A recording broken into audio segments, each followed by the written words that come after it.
मन में या फिर जो बरसाती मेंढक अभी निकल के आ रहे हैं, वाकई में ये रोष है और ये उन्हीं की लोगों की बलगड़ाहट है। अभी आपने माननीय मंत्री जी से भी ये सवाल किया था कि जो परियोजना आई थी उसका क्या है। गांव वालों ने और प्रशासन ने मिलकर रावड़ी बांध में बड़ी दरार तो भर दी, लेकिन बीजेपी के नेता में दिखी बड़ी दरार।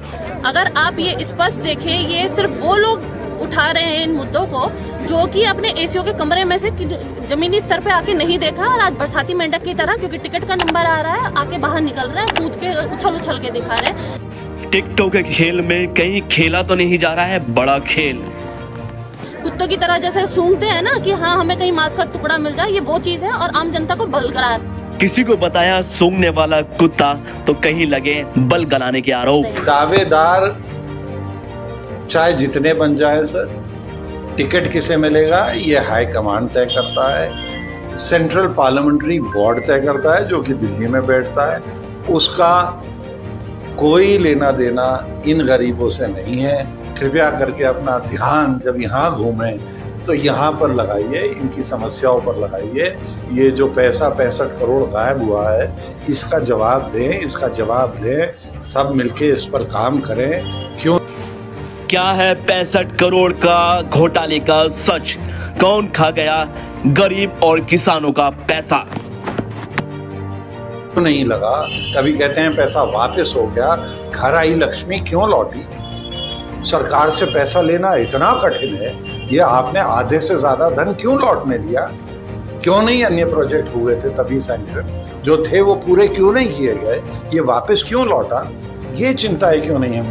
पूरे जनपद में बनाया कि सरकार चोर है, सरकार का पैसा गबन हो गया है, भ्रष्टाचार हो गया, घोटाला हो गया और चोरी हो गई, और धरातल पर ABCD इस परियोजना की कुछ नहीं जानते। तो हर बिजनौर के वोटर को, हर जिले के वोटर को, हर प्रदेश के निवासी को ये हक है कि वो पूछे कि ये 65 करोड़ रुपया जो माननीय मुख्यमंत्री जी ने यहाँ के गरीब किसानों के लिए भेजा था, उनकी भूमि कट रही है, उनकी कृषि भूमि कट रही है, उनके घर बह जाते हैं, उनके गांव बह जाते हैं कट के, ये क्यों नहीं लगा?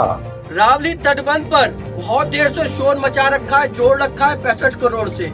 उस रावली तटबंध पर 1 रुपए नहीं लगा। जुलाई 2023 में माननीय विधायिका सुची चौधरी जी का फेसबुक देखिए, उसमें उन्होंने स्वयं लिखा है कि रावली का जो बांध है, एफ्लक्स बांध जो है बैराज का, उसका रख रखाव के लिए पैसा है। ये जो पैसा लगा है जहाँ से बांध टूटा है, ये वहाँ नहीं लगा।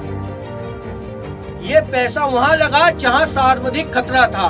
अगर नहीं भेजा था और अगर ये काम नहीं था तो उसमें पहला बिंदु लाल लिखा, लाल स्याही से लिखा हुआ, पहला बिंदु लाल इंक से है बैराज के तटबंध का रख रखाव। सरकार पे उंगली उठाने वाले लोग पहले ये सोच रहे हैं ये योगी बाबा योगी की सरकार है। यहाँ पर किसी मंत्री का घोटाला नहीं पकड़ा गया, ना पकड़ा जाएगा। मोदी जी की सरकार में किसी भी मंत्री की हिम्मत नहीं कोई घोटाला कर ले। ऐसे ईमानदार प्रधानमंत्री और ऐसे ईमानदार मुख्यमंत्री का काम, उनका दिया हुआ पैसा यहाँ जमीन पर ना पहुँच पाए तो ये हम सब भारतीय जनता पार्टी के मतदाताओं की, वोटरों की और सारी जनता की जिम्मेदारी है कि हम इस पे शासन की और सरकार की नजर डलवाएं। मैं निश्चित रूप से जांच की मांग ऊपर तक करूंगा और मुझे पूरा विश्वास है इस काम में जांच होगी। जिस सरकार ने मंत्री बनाया था, विधायक बनाया, सांसद बनाया, जिस पार्टी ने, ये उसे ही कटघरे में खड़ा कर रहे थे। इससे ज्यादा निंदनीय और कुछ नहीं हो सकता। मैं 91 से भारतीय जनता पार्टी का कार्यकर्ता हूँ और मेरी पार्टी के जितने भी कार्यकर्ता हैं वो सब समकक्ष। कुछ समय के लिए पार्टी हमें सिर्फ व्यवस्था चलाने के लिए कोई पद दे देती है। मैं भाग्यशाली हूँ सर, मैं MP बना, मंत्री बना, MLA बना, बार ये पद मुझे मिले। जब नहीं होते तो हम सब समकक्ष कार्यकर्ता हैं।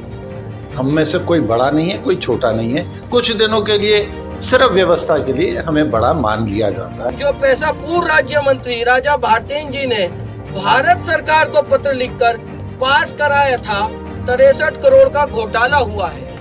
ये पैसा भारत सरकार से पास हुआ और उन्होंने माननीय पूर्व सांसद का पत्र भी जारी कर दिया फेसबुक पे x MP doctor Mahendra Singh सिंचाई मंत्री जल शक्ति, और उसमें ये भी निवेदन कर डाला कि ये पैसा भारत सरकार, ये जो फाइल थी वापस भारत सरकार को जाए और भारत सरकार से पैसा स्वीकृत हो। मैं तो प्रश्न पूछ रहा हूँ, जवाब मेरे ख्याल से आपकी बात बिल्कुल सही है कि जवाब तो सिंचाई विभाग को देना है। ये बेचारे बीच में ये क्यों उलझ गए, क्या बात है, कोई दाल में काला है क्या सर?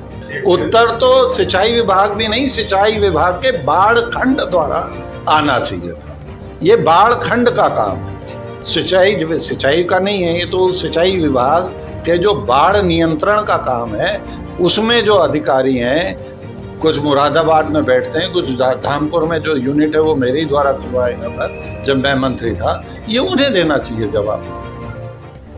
उसका क्रियान्वयन करना ना करना, उसकी डिटेल देना, ये उनका काम है। एक पूर्व सांसद द्वारा सरकार पर उंगली उठाने का काम किया जा रहा है। पूर्व सांसद द्वारा सोशल मीडिया के माध्यम से मौजूदा विधायक की छवि खराब करने का काम किया जा रहा है, जो कि उनकी पार्टी की है, जो कि 2 बार इस क्षेत्र से निर्वाचित हुई है। मुख्यमंत्री की कार्यशैली पे तो कोई मूर्ख ही सवाल उठाएगा, और मेरे जैसा समर्पित कार्यकर्ता जिसने, उन्होंने बिल्कुल सही बात कही, जिसने अपना रंग भी पार्टी के आज से नहीं इतने सालों से एक ही रंग का कुर्ता पहन रहा हूँ, जब ऐसे व्यक्ति पे ये प्रश्न उठा रहे हैं तो मैं इनका, ऐसे लोगों का जवाब देना भी उचित नहीं समझता। आप इसी क्षेत्र से 2 बार हारे हैं, बिजनौर विधानसभा भी हारे हैं और बिजनौर लोकसभा भी हारे हैं और नजीबाबाद विधानसभा भी हारे हैं। वो आंकड़े भी बताऊंगा और जिन परिस्थितियों में जीते थे वो परिस्थितियां भी आज बताऊंगा समाज के सामने। मैं तो केवल इतना कहना चाहूंगा कि साहब, चुनाव हिंदुस्तान में पहली दफा 1937 में